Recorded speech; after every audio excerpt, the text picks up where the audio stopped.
देखते हैं इसके बाद नौवां क्वेश्चन। लकड़ी के एक ठोस बेलन के प्रत्येक सिरे पर एक अर्धगोला खोदकर निकालते हुए एक वस्तु बनाई गई है।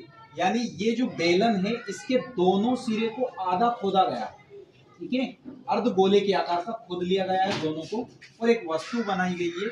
यदि बेलन की कुल ऊंचाई, यहाँ पे बेलन की कुल टोटल ऊंचाई दी गई है कि बेलन की जो हाइट है वो कितनी है, 10 सेंटीमीटर की है, ठीक है। और दूसरी बात उसमें ये भी दी गई है कि आधार की जो त्रिज्या है, ये वाला जो इसका आधार सेंटर है, इस सेंटर की त्रिज्या, इस आधार सेंटर की जो टोटल त्रिज्या दी गई है, और टोटल त्रिज्या कितनी हो गई है, r बराबर 3.5 सेंटीमीटर। इतना क्लियर है। आगे बढ़ जाते हैं।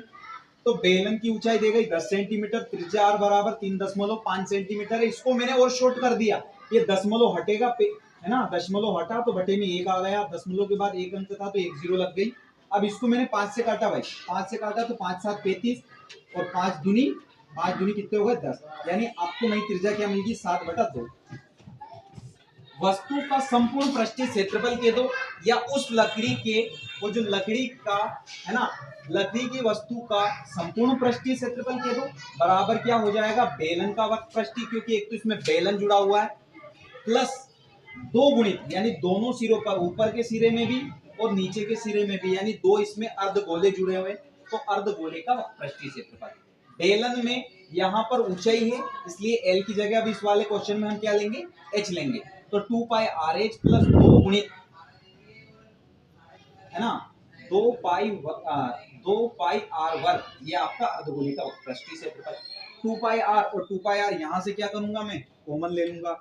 देखिए यहां पर भी 2 पाई आर है और यहां पर भी 2 पाई आर है, दोनों जगह से 2 पाई आर को मैंने कॉमन ले लिया।